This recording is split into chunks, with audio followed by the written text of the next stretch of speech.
Business Bluffing and the Business of Ethics, Albert Carr and Norman Gillespie. In the previous article by Monroe Friedman, Professional Responsibility of the Criminal Defense Lawyer, one of the questions we were asking is there a separate morality for certain types of professions? In that article, or the conclusion of that article, according to Friedman, is that there is in fact a different set of moral standards that certain occupations, or professions I should say, carry with them. In the two following articles by Carr and Gillespie, there's a debate going on as to whether business constitutes a profession that has its own special set of moral standards. Albert Carr argues, right from the beginning, that business is in fact a game. It's a game in which there are special sets of rules that apply only to people playing that game, and so there is in fact a special morality. Business people are not held to the same sort of moral standard, business professionals, that is, are not held to the same moral standards as you or I. On the other hand, Gillespie argues just the opposite. Gillespie argues that, in fact, business should abide by the same sorts of moral standards that you and I have. That business doesn't constitute a special sort of situation or circumstance that justifies granting people who do business some sort of special moral status or privilege. So Gillespie wants to argue that, no, in fact, business people don't have their own set of rules like lawyers do, or that like doctors or psychiatrists might have. So what we'll be looking at is this sort of pro and con article. First we'll look at Carr's article and ask what does Carr say business ethics amounts to, and then we'll look at sort of the reply from Gillespie. How does Gillespie criticize Carr? What does Gillespie think business ethics consists of? Is business bluffing ethical? Albert Carr. According to Carr, corporate interests often compel executives to practice some form of deception.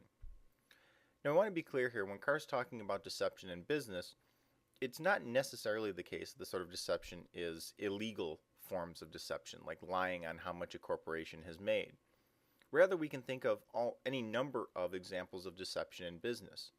So for example, if I'm a distributor of paper products and I have a client come to me and say, I'd like to buy this many cases of plastic bags, I might say, as someone in business, that I can sell you plastic bags for 3 cents a unit. So each bag is 3 cents, and that's the lowest I can go. And the person on the other might say, fine, 3 cents, that's as low as you can go, I'll take them at 3 cents a unit. When in fact I know that I can still, since I only pay a penny a bag for the bags, I could actually charge them slightly less than that and still keep my profits fairly high, or my profit margins fairly high. Well, that's a form of deception. When I say, here's the lowest price I can give you, what does that mean? It means, well, it's the lowest price I'm willing to give you. But that's often the sort of thing that businesses are required to do. When we go to buy a car, salespeople are not trying to give you the lowest price possible. They're trying to negotiate the best price for them. They're trying to make the most money they can at a car sale while still making the sale. And there are percentages and things they want to meet. But if they can get someone to pay full sticker price, they're going to do that, even though they know that the amount that they could actually discount the car is more. Now, deception in business is justified, says Carr, on the grounds that business has the character of a game. What differentiates business from private life is that we know we're playing a game in business, says Carr. So when I go to the car dealership, I know that when the salesperson says, here's how much the car costs, what they're really saying is, here's how much I'm asking for you to pay, and then I'm going to make a counteroffer, and we'll go back and forth until a price is agreed to. So the price on the sticker is not the actual price of the car. Similarly, when I'm dealing with distributors, if I own a small company and I need to buy paper products or plastic bags or whatever from a company, I may go to 2 or 3 different companies. I may in fact lie and say that, well, you're offering me 3 cents a unit, but corporation or distributor X is offering it at 2.5 cents. Now, I may lie completely that whatever that other distributor is isn't actually offering that, but I'm going to do a little bluffing. I'm going to see if this person will lower their prices to keep my business. And what Carr says is all of that is perfectly acceptable because the sort of business practice or the sort of deception practiced in business is not the same sort of deception in private life. It may be wrong for me to lie to a friend, say, or deceive a friend about the actual cost of something. So let's say I have a shirt lying around that I didn't want. I bought it and said, I'm going to take this shirt back. And my friend says, well, that's a pretty nice shirt. I'd like that. How about I give you the money for it? Now, if I deceive my friend and tell him I paid the full price that's on the shirt, on the tag, when in fact I got it at a discount, that would be wrong. And Carr would probably agree it would be wrong for me to take the full price of a shirt I only paid 50% of. But in business, there's nothing wrong with that, says Carr. The poker analogy. According to Carr, the best way to view business is as a poker game. No one expects poker players to be ethical. In fact, it would be odd, to think of poker players as ethical. So for instance, if I sit down at a poker table and play and I have a bad hand, and I'm betting against a friend of mine, and I keep betting higher and higher, making it look as though I have a really good hand, and at the end, my friend folds and says, can I see your cards? Now, a good poker player knows you never show your cards, unless you actually have to. But in this case, to be generous, I show my friend my cards. Turns out that after all this high betting, I've actually bluffed my way to winning the pot. It would be odd if my friend stood up and said, I can't believe you deceived me that way. I can't believe you made me think that you had a stronger hand than you actually did. What Carr says is business is just like that. Everyone in business knows that everyone else is trying to get the upper hand. And since everyone knows this, it's an acceptable practice. So how is poker like business? Well, like business or like poker, there's an element of chance. Knowledge of the rules is essential for success. So knowing how to play the game well gives you an advantage. Knowledge of the psychology of the players is essential. If I know someone is risk adverse or someone who doesn't bluff often, I can take advantage of that fact. If I can find someone's tell, that is, what they show when they have a good hand or a bad hand by their demeanor, I can use that to my advantage. And the same occurs in business. If I have knowledge of the psychology of other players, what they've done in the past, how their company has responded to various things, that gives me an upper hand that I'm allowed to use in a business environment. I have to put up a bold front, just like in poker. In poker, bluffing is part of the game. A bold front, making myself look stronger than I actually am, leads to success. In business, the same is true. I can make my company look stronger than it actually is. I can do things that are deceptive, that put out a false impression. And if those things work, they're perfectly acceptable because everyone else in business is doing the exact same thing. And there's a certain amount of self-discipline, just like in poker, knowing when to hold them and when to fold them, not to sound too much like an old song, but that sort of discipline, when to stay in, when not to stay in, how to cut your losses, when to take a chance, all of those things involve a certain amount of discipline on the part of the players. And so Carr says this is exactly what happens in business. There's an element of self-discipline, there's a bold front, psychology, all of these play into business. And again, there's nothing morally problematic about this because just like in a poker game, in the business game, everyone's doing essentially the same thing, playing by the same set of rules. Discarding the golden rule. Once we recognize business ethics. So what then does business ethics amount to according to Carr? If the moment I enter into a business situation or the business environment, I'm now held to a different set of ethical standards. Exactly what are those ethical standards? Well, according to Carr, business ethics is pretty easy. First of all, you should simply avoid telling malicious lies. Now, notice there that there's a qualifier. It's not say I should avoid telling lies, because obviously in the business world, deception is part of the game, and deception in some cases may be viewed as a form of lying. But I'm supposed to avoid malicious lies. I should follow the letter of the law, not the spirit of the law. So in business, if there's a loophole that I can take advantage of for tax purposes, or if there's product liability loopholes that I can take advantage of, I ought to do that. Why should I do that? Well, for one, businesses are not responsible for making the laws. Businesses are simply there to follow the laws. Well, they're there to make money, but in doing so, they're there to follow the letter of the law. And so I'm not responsible for trying to reform business practices as a business player. It'd be kind of like trying to reform poker as a poker player. There are certain moves I'm allowed to make, there are certain discards I'm allowed to make, and so forth. As long as I'm following the rules that everyone else is doing, I'm doing the moral thing. So according to Carr, business decisions are ultimately strategic decisions. They're decisions about rational self-interest. Uh, when I make a business decision, I'm not concerned with making the right moral decision. What I'm actually considering is what will give me the greater advantage, what's ultimately going to pay off in the end for me or for my company and so forth. But again, remember what Carr is saying from the very beginning. This is acceptable because everyone else is doing the same thing. So every player in the business world knows these rules, at least the ones who are around. The ones who can play the game well are going to be the business people who succeed and are around. And since they know these rules as well, they're going to be following them. So these strategic decisions that I make are necessary because that's what I have to contend with from other people in business. The conflict between business and personal morality. As is made obvious by Carr's article, he believes that there is, in fact, a conflict between business morality and personal morality, although he doesn't see this as particularly problematic. For Carr, as long as you keep the two separate, you abide by one set of ethical standards when dealing with personal relationships and another set of ethical standards when dealing with business, you're fine. So Carr's argument essentially is an ought or an is versus an ought sort of situation. The way things are, in fact, morally justifies the way things ought to be. So, given the fact that business is played like a game, says Carr, that's what we ought to do. Lying and deception, which are normally problematic in everyday morality, are not problematic for the business person, again, because that's the way it is. That's how the game is played, according to Carr.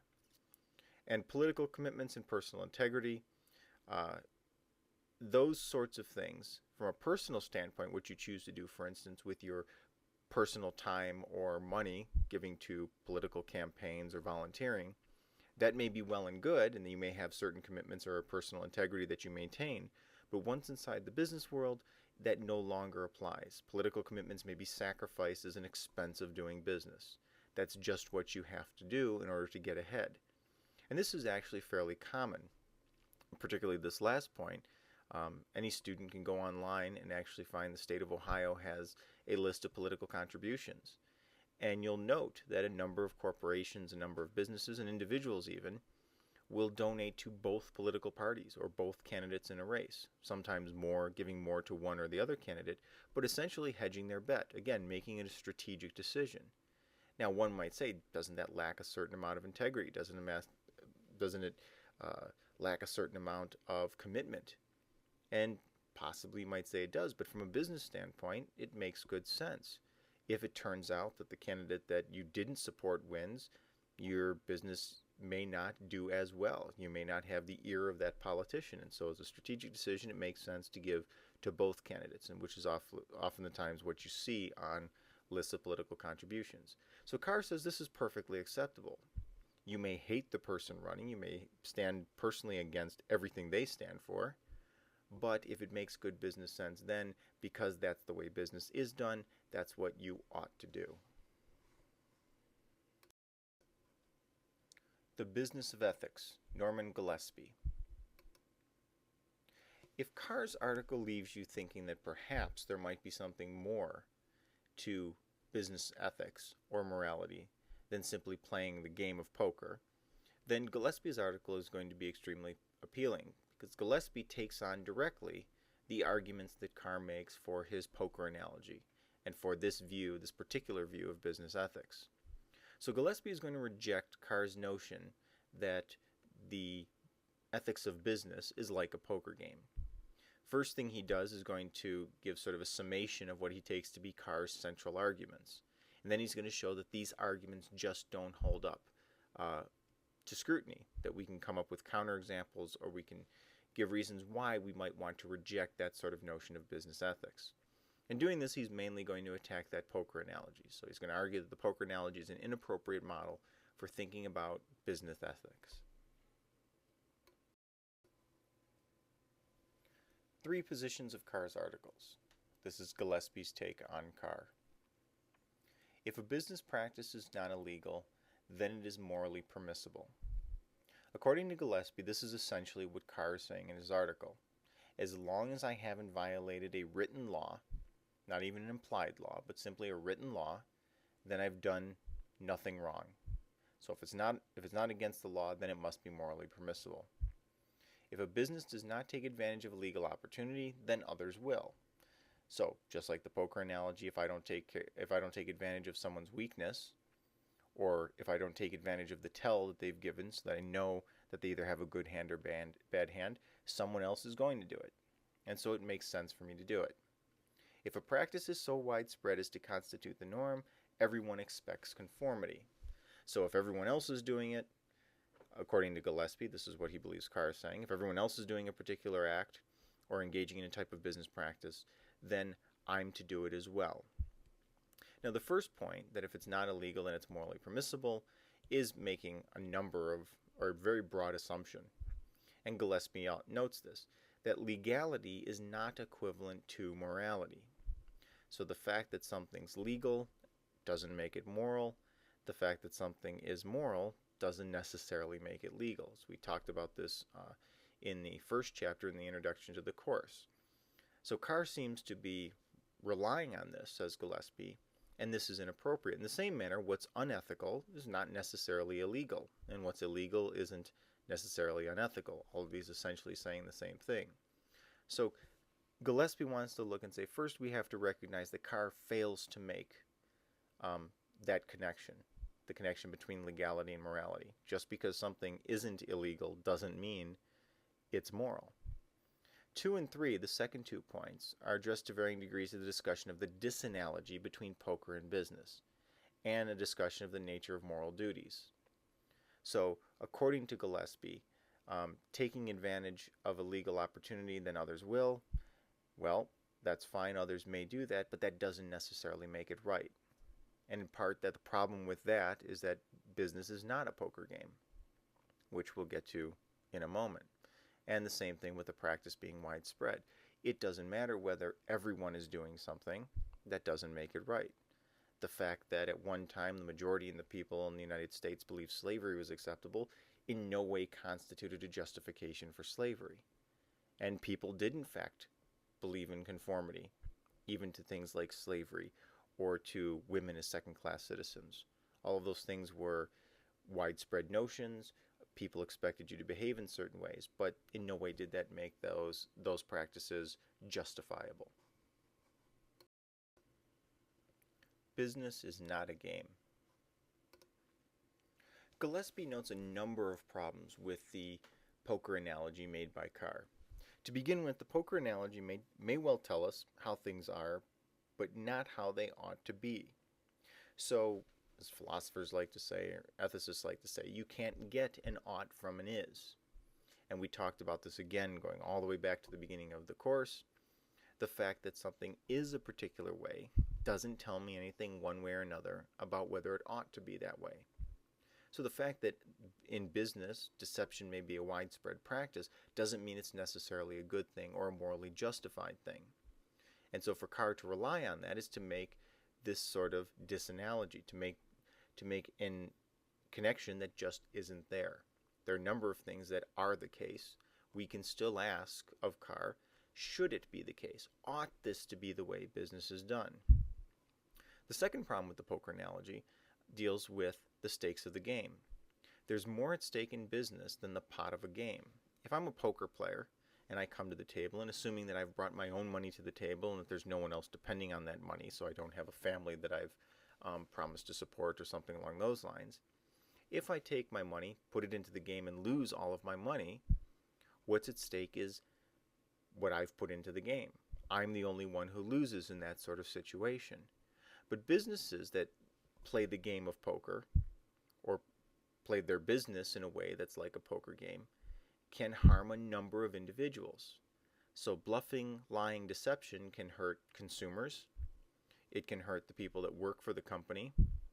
So the deception at Enron, I'm sure, that went on, didn't just affect the people who had put their money into the pot. It affected the secretaries, it affected janitors in the building, it affected the engineers and middle management and those who had nothing to do with the deception that occurred. And so in such a case, when we say, well, everyone's doing this or that, obviously in the Enron case there were things that were illegal when they were done, But if all businesses act in this poker way, then it seems that there's a danger that they could harm innocent individuals who didn't agree to this sort of game. A third point that Gillespie makes is that people invest a portion of their lives into goods and services and have a right not to be deceived. So Carr seems to think that in this business world, people expect deception, and perhaps to a certain degree we do. It can't possibly be the case that every detergent is better than every other detergent that we see in a TV commercial. It can't be the case that every toothpaste is better than the leading brand of toothpaste at getting your teeth whiter. And so to a certain degree, in maybe advertising, we expect a certain amount of, perhaps not outright deception, but exaggeration. But people do, in fact, invest a portion of their lives into other types of goods, and companies that cut corners or do things which are technically legal, but are, by most accounts, immoral, ought to change their practices. Now, when we say people invest a portion of their lives into goods and services, this should be taken fairly literally. For everyone who works a job converts a portion of their life into money. Money is a store of value. It gets its value by us exchanging, for the most part, our labor for money, and then we take that money and we invest it into perhaps a company. We buy goods or services. And if those goods or services, if we've been misled into purchasing goods or services that are inferior, we've in fact wasted a portion of our life. This is a very serious matter, and Gillespie says that Carr sort of underestimates just how important this is by making this poker analogy. Losing at poker doesn't seem like such a big deal. We may cringe if we hear someone losing a lot of money at a poker game. But normally, we don't think of it as if they'd stolen a portion of someone's life. And that's just what goes on when businesses deceive individuals. The price of duty.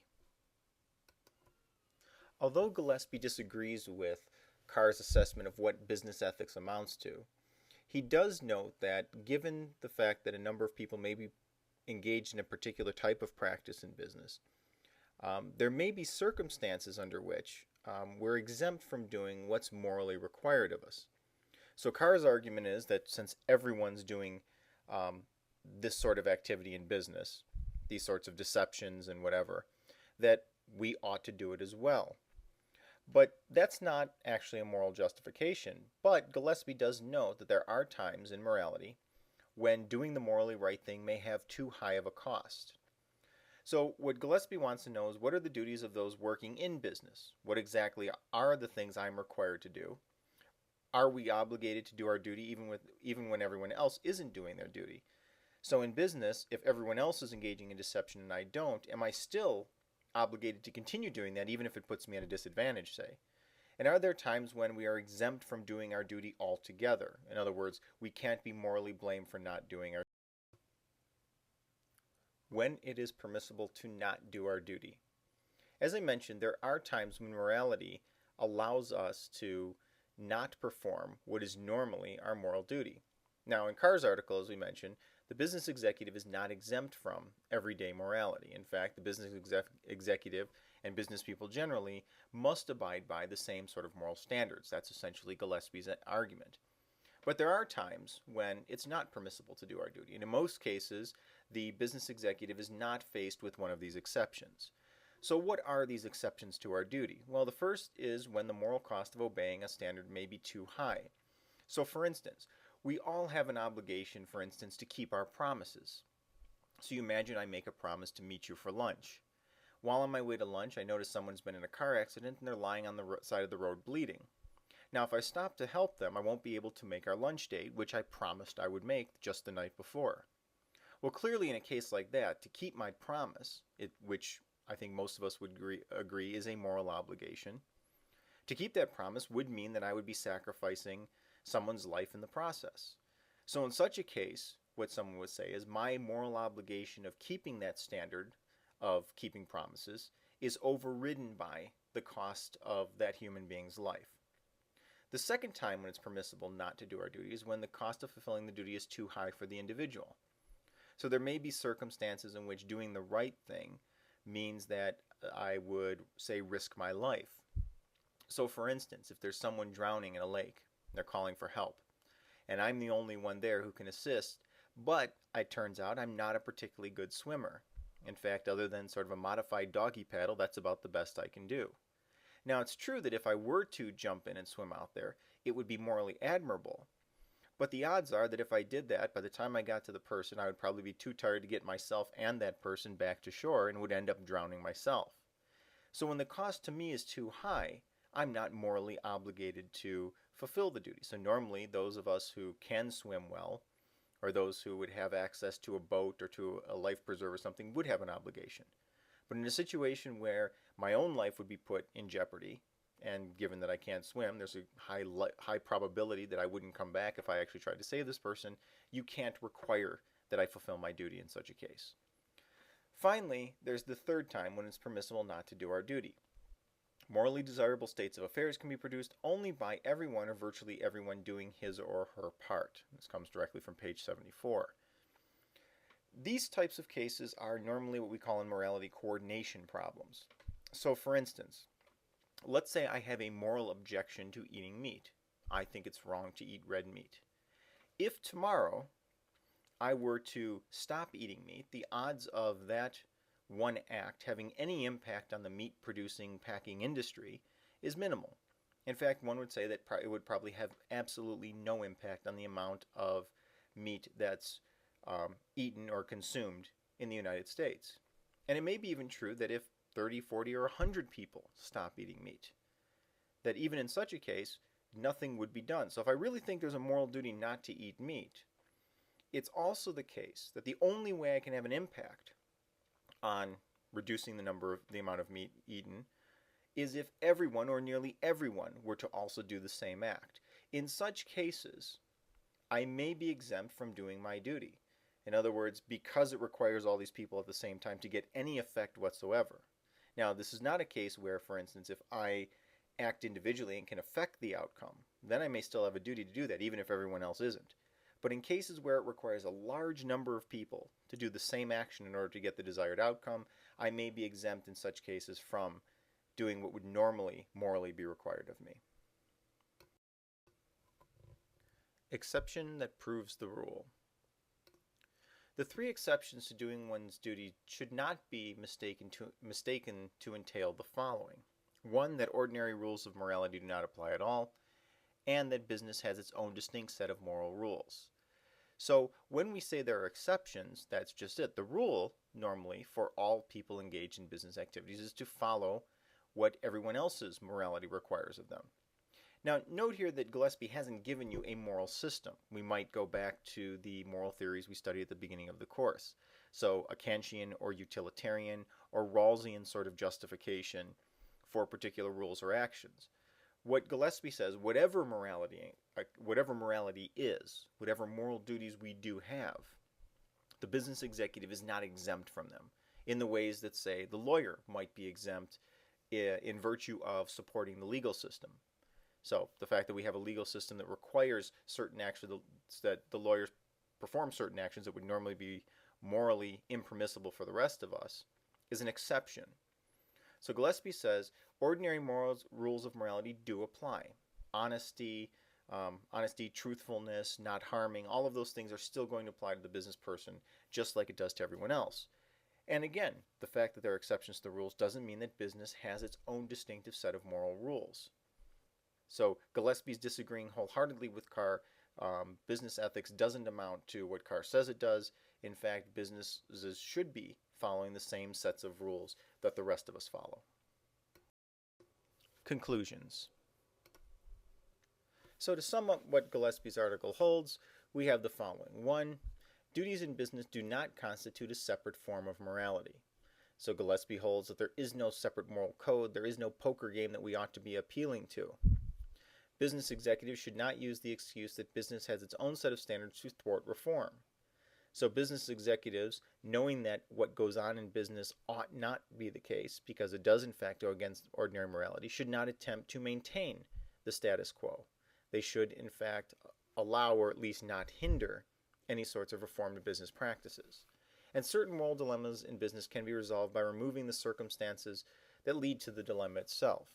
So in the textbook, the political contribution example, Tom, who's the businessman who feels compelled to donate to a political cause in order to keep his business or his account. In such cases, what we can say is not that Tom has done wrong. In fact, that may be an exception. This may be one case where Tom has an exception to his duty, to integrity of his beliefs, because the cost to himself may be too high.